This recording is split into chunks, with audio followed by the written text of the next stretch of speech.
Olá, olá, olá, olá, pessoal. Olha só, bem-vindo a essa live. Nós iremos hoje conversar sobre direito constitucional e eu quero trazer para vocês alguns pontos. Eu quero te mostrar, eu quero que você conheça o nosso material, principalmente o meu material de direito constitucional. Mas antes eu quero me apresentar. Eu sou José Guerra, eu sou mestre e doutor em Direito, sou coordenador aqui do curso de prática jurídica, dos cursos de prática jurídica aqui do SES e também estou à frente de alguns pontos no preparatório para a OAB de primeira e segunda fase. Estamos também com a nossa segunda fase em Direito Constitucional. Eu quero te convidar, claro, a conhecer a estrutura de nosso curso, participando dessas aulas que nós estamos disponibilizando gratuitamente no nosso portal aqui do SES OAB.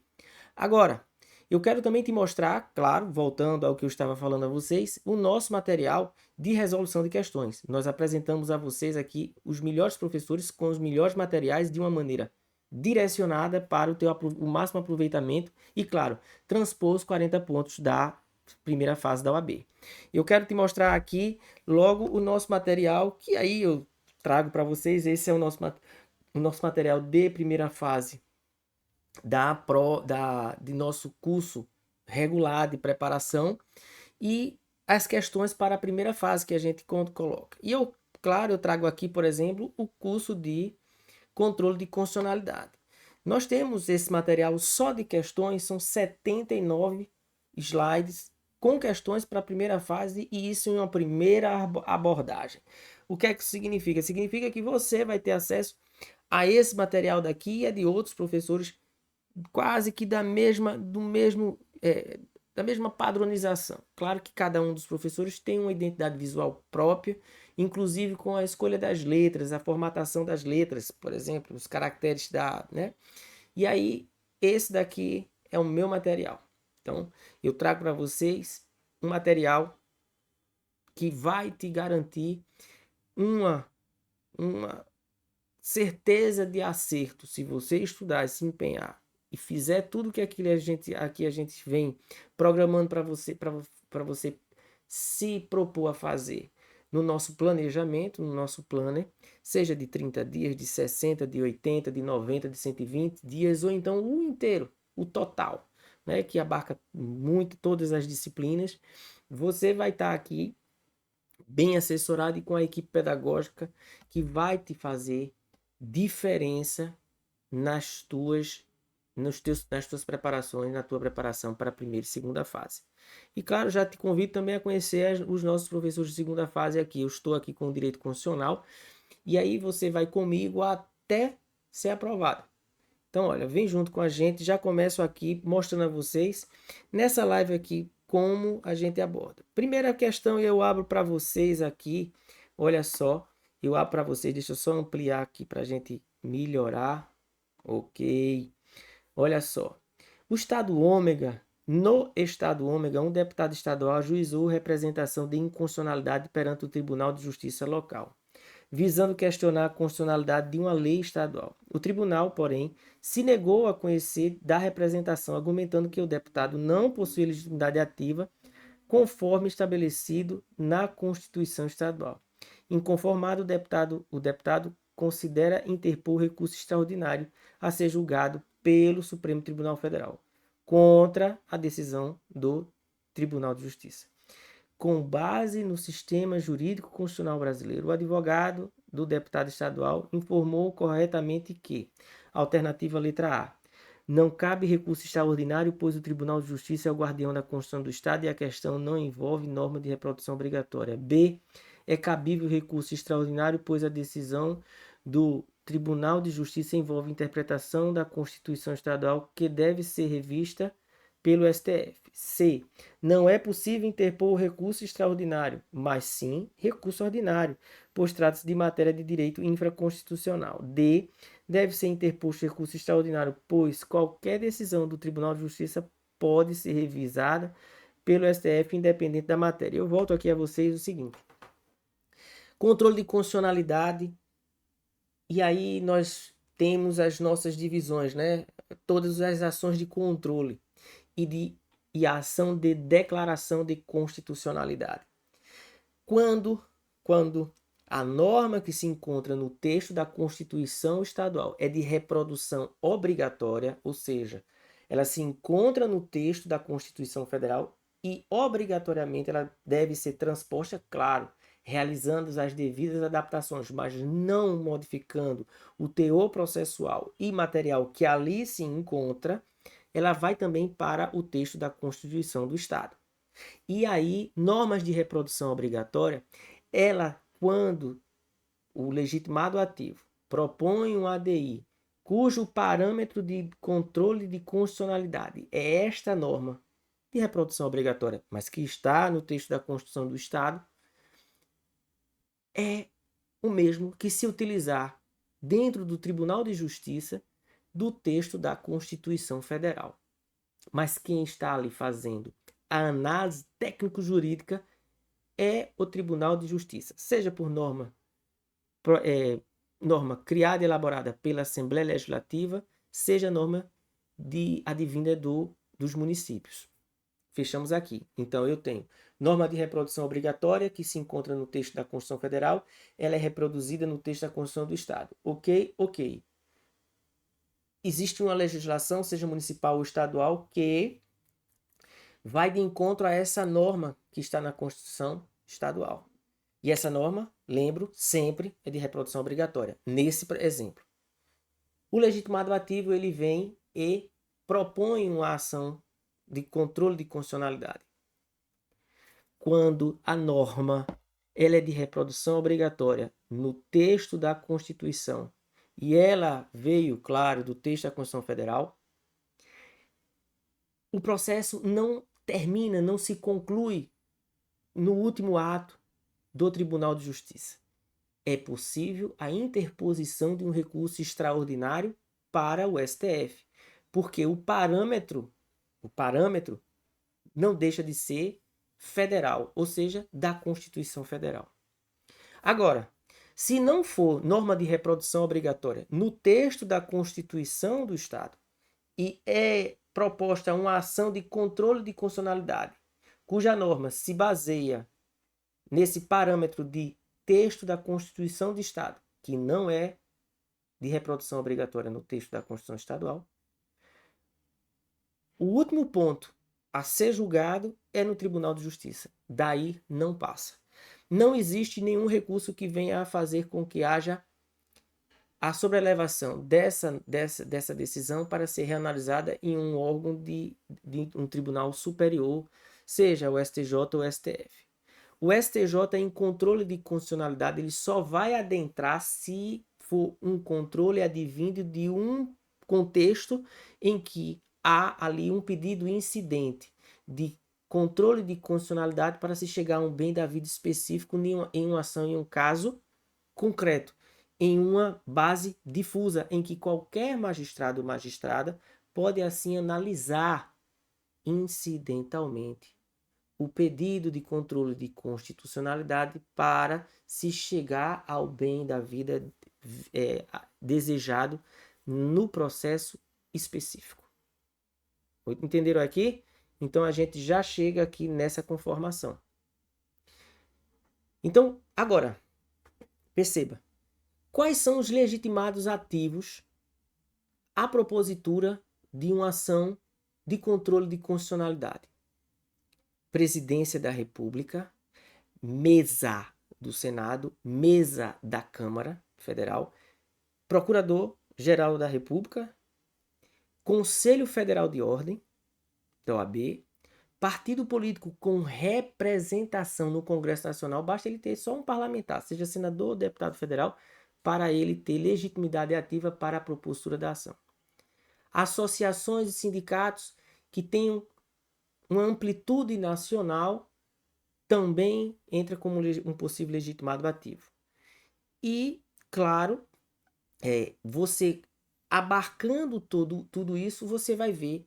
Aí você vai perguntar, professor, e as Assembleias Legislativas dos Estados e o governador dos Estados? A Assembleia Legislativa dos Estados e o governo do Estado também tem legitimidade ativa para a propositura de ações de controle de constitucionalidade. Vírgula. Alguns desses legitimados, eles têm o cunho de generalidade. Eles podem propor ações de qualquer tipo, sem ter que demonstrar pertinência temática sobre o que é abordado naquele controle de constitucionalidade, naquela ação específica. Presidência da República, mesa do Senado, mesa da Câmara, Procurador-Geral da República, OAB, Conselho Federal da OAB, partidos políticos. Esses não precisam apresentar aí o motivo pelo qual eles estão propondo aquela DI.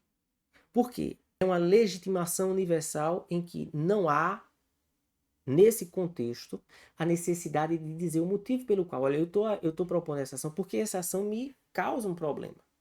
Mas perceba, governo do Estado, Assembleia Legislativa Estadual, associações e sindicatos, né, que têm uma repercussão nacional, elas sim precisam demonstrar pertinência temática sobre o tema que eles estão abordando em causa principal em controle de constitucionalidade. Professor, e por que você não fala aqui em ação direta de inconstitucionalidade, ação declaratória de constitucionalidade? Não, eu estou falando aqui de uma maneira abrangente porque abarca toda a circunstância e todo o contexto de legitimação para a propositura da ação direta, as ações de controle de constitucionalidade. Veja, eu não falei em parlamentar específico. Um parlamentar pode propor uma ação de controle de constitucionalidade. Falei isso? Não, eu não falei. Eu falei que partido político com representação no Congresso Nacional, mesa do Senado, mesa da Câmara e chefes do Poder Executivo Nacional e Estadual, a Assembleia Legislativa e assim vai. Então, nós chegamos aqui a alguns pontos de revisão de controle de constitucionalidade. A legitimação para a propositura, que está no artigo 103 da Constituição, você vai ver que tem 9 legitimados ali.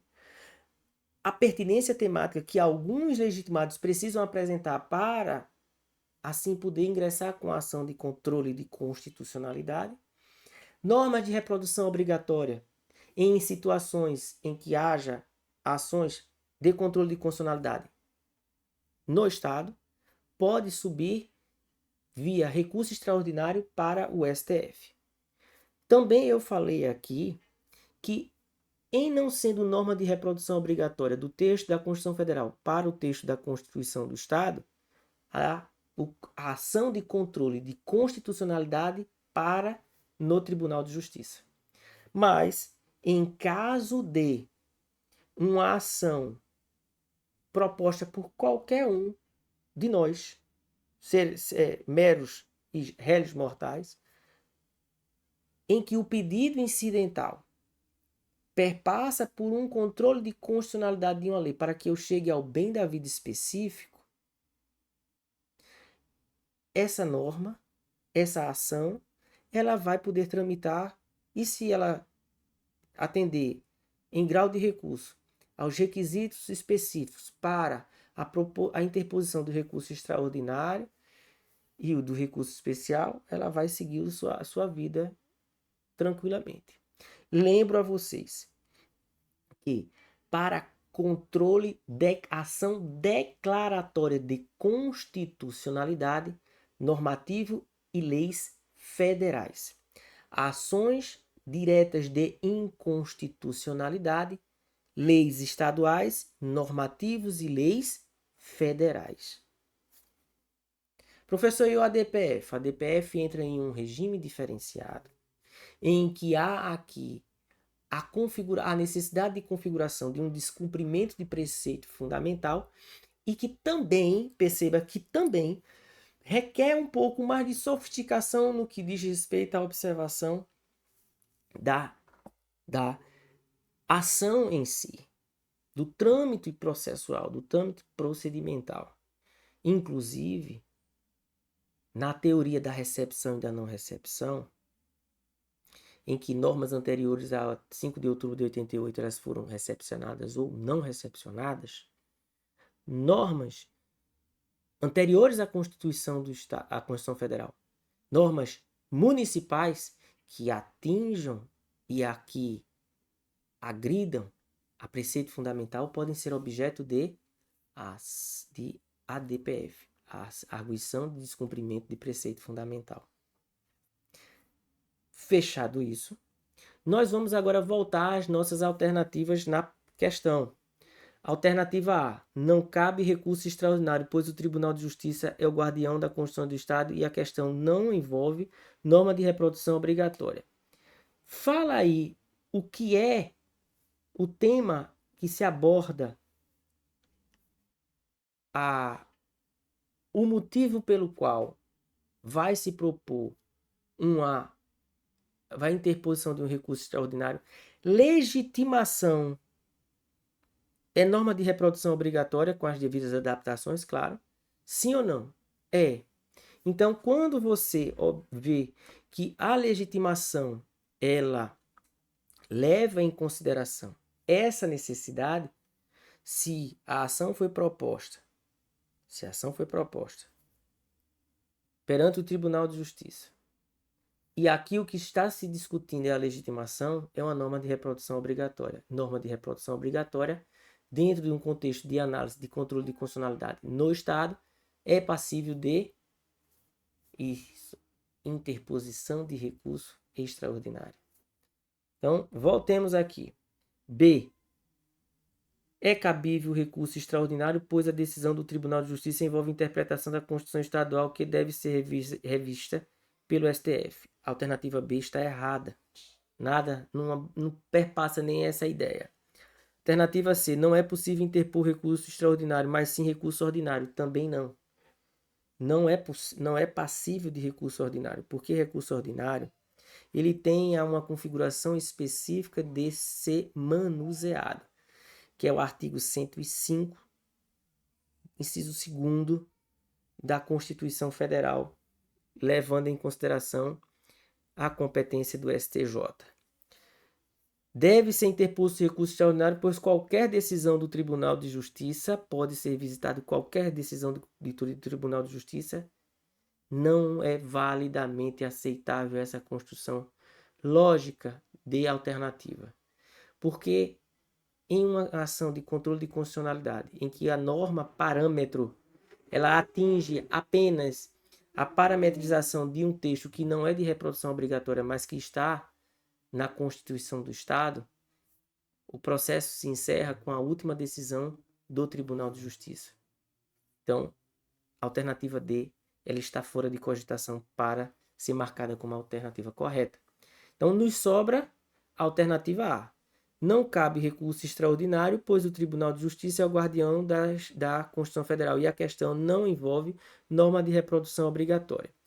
Eu ainda digo mais. O deputado estadual não é legitimado para a propositura de uma ação de controle de constitucionalidade. Por quê? Porque quem seria possivelmente legitimado seria o partido político ao qual ele faz parte e que tem a representação onde? Na Assembleia Legislativa. Qual é a nossa resposta? A nossa resposta é a alternativa letra A. A jurisprudência do STF deixa claro que o recurso extraordinário contra a decisão do Tribunal de Justiça em controle abstrato estadual só é cabível quando há violação de norma constitucional federal de reprodução obrigatória. Como a questão trazida na representação foi sobre legitimidade processual norma na Constituição Estadual, sem relação com a norma federal, o recurso extraordinário não é cabível. Guerra, mas tu falaste aí que os legitimados eles são de reprodução obrigatória. Por quê? Com as devidas adaptações, porque eles constam como um rol legitimado para a propositura da ação. Correto? Correto.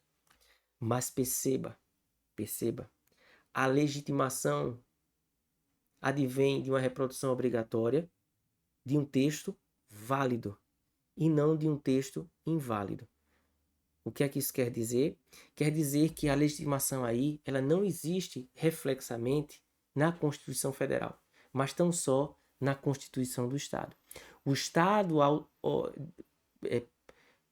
proporcionou ao parlamentar estadual a legitimidade para a propositura da ação. Não tem nenhuma similaridade com o texto da Constituição Federal, razão pela qual não cabe recurso extraordinário.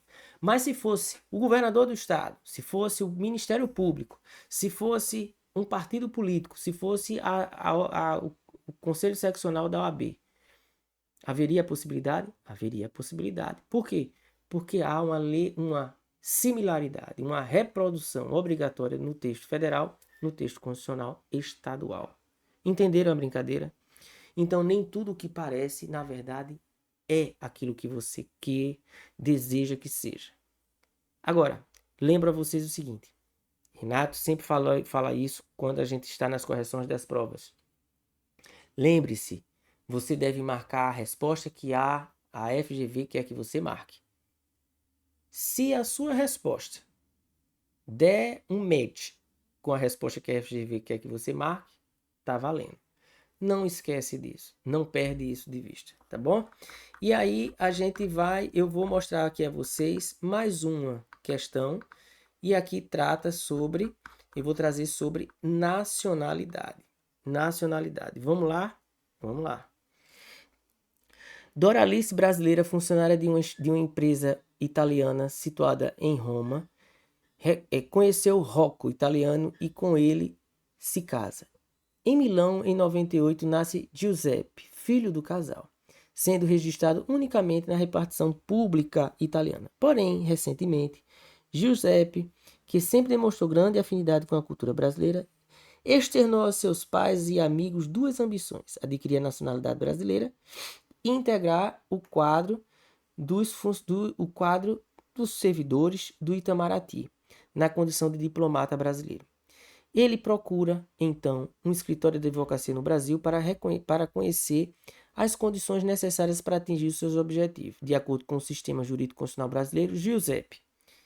Voltemos aqui. Primeira coisa,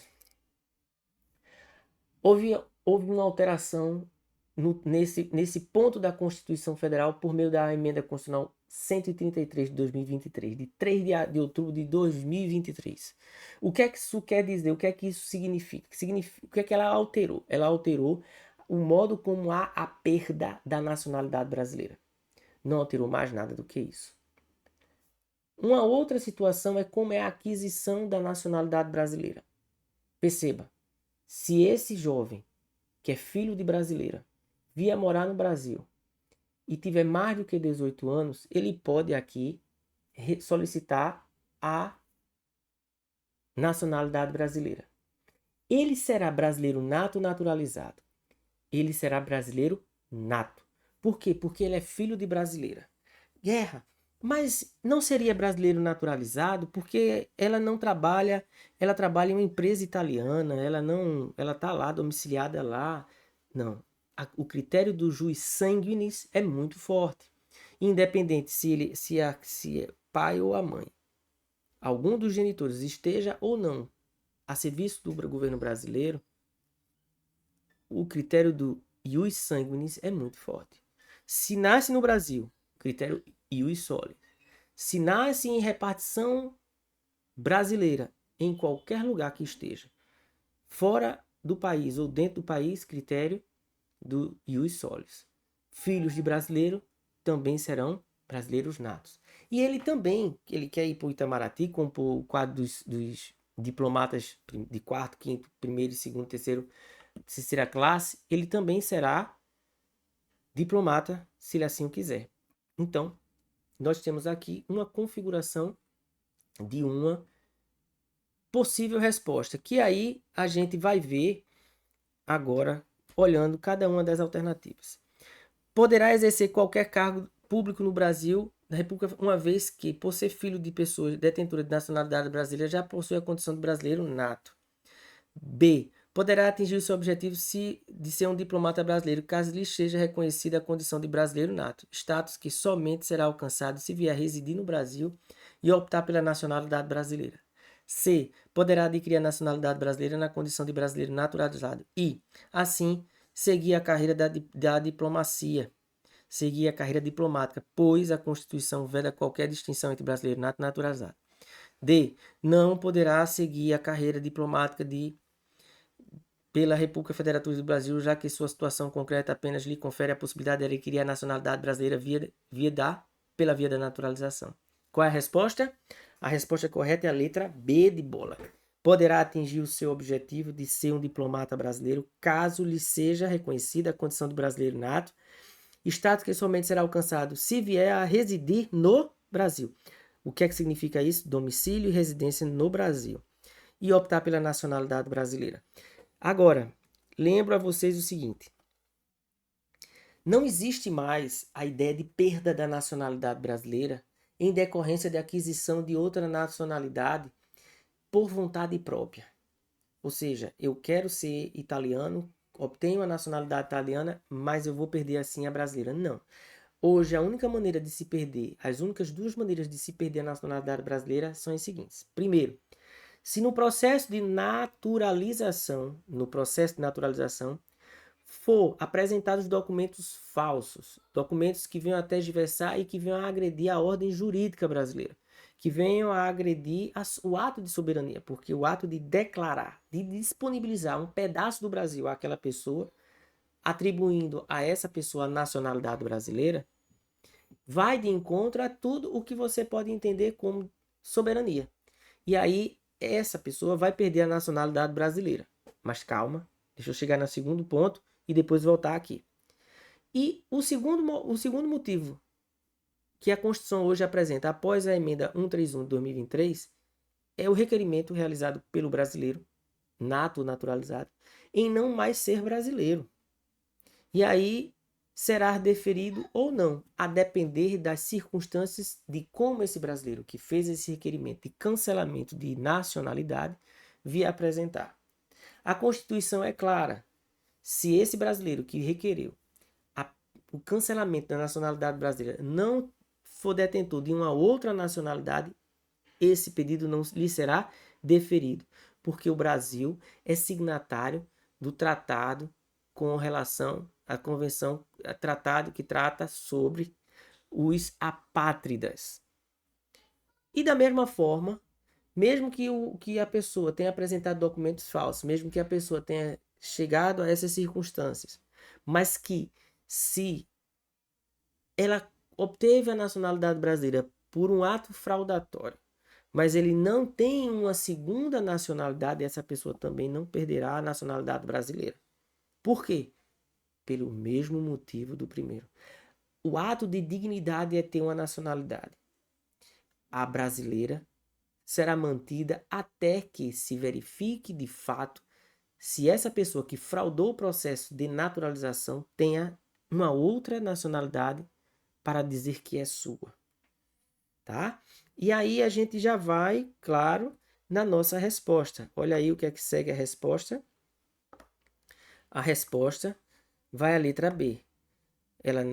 O que é que coloca? Que o rapaz nasceu no exterior, filho de brasileira, mas não foi registrado em repartição consular.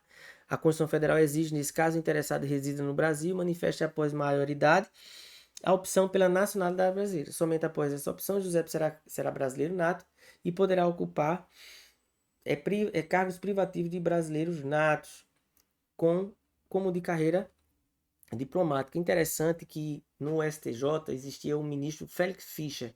Ele era, creio, eu não me lembro se era nacional, ele não tinha nascido no Brasil, mas eu acho que ele era nascido na Alemanha e veio para cá. Eu não sei se ele era naturalizado, mas ele não tinha nascido no Brasil e passa também por essas questões. Então, perceba, nós até agora já falamos sobre controle de constitucionalidade e nacionalidade. Deixa eu ver uma próxima questão aqui que vale a pena ocupar. Vamos aqui falar sobre estado de defesa e estado de sítio. Vamos lá? Depois da ocorrência da calamidade de grandes proporções em razão de enchente causada por chuvas, cuja intensidade foi classificada como sem precedentes, o presidente da República vislumbra a possível necessidade de decretação de estado de defesa para combater o quadro caótico no qual se encontram 4 estados de uma determinada região do país.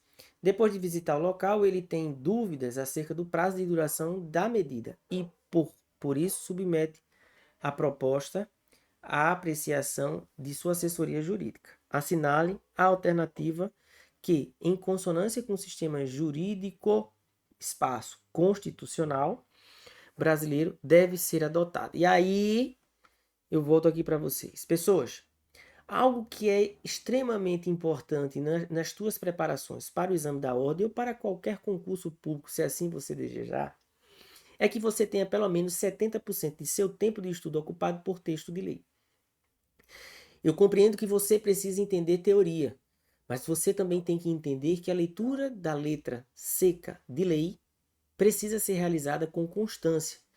Isso vai te ajudar a encontrar respostas para questões em que se busca, como essa, uma fração do texto da lei que esteja ali escrita e que te traga essa resposta.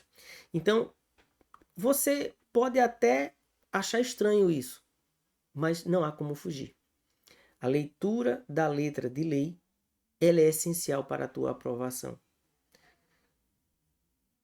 Em torno de 60% a 70% da prova, ela é baseada em texto de lei. E qual seria a lei que você diria a mim que se eu não tenho tempo para nada na vida, qual é a lei que eu devo estudar? Estude, leia a Constituição Federal pelo menos umas 4 vezes. Você pode até achar ela grande, mas ela não é tão grande assim. Ela não é um código civil, ela não é um código de processo civil, ela não é um código de processo penal. Ela tem 200 e poucos, 250 artigos e você pode ir aí analisando e devagar. Você pode conseguir terminar ela. Faça isso 4 vezes. Que você vai ter a resposta a essas questões. A respostas a questões que se baseiam, claro, na letra de lei. E normalmente a letra de lei que ela pega tem base constitucional. Guerra, então, mas eu vou ter que ler lei de processo civil, você tem que conhecer o Código de Processo Civil, você vai ter que conhecer, olha, o direito civil é praticamente texto de lei. Então, não há uma forma melhor para se preparar. Há uma forma que você deve se preparar de uma maneira escorreita e direcionada. Por isso nós estamos aqui para te ajudar.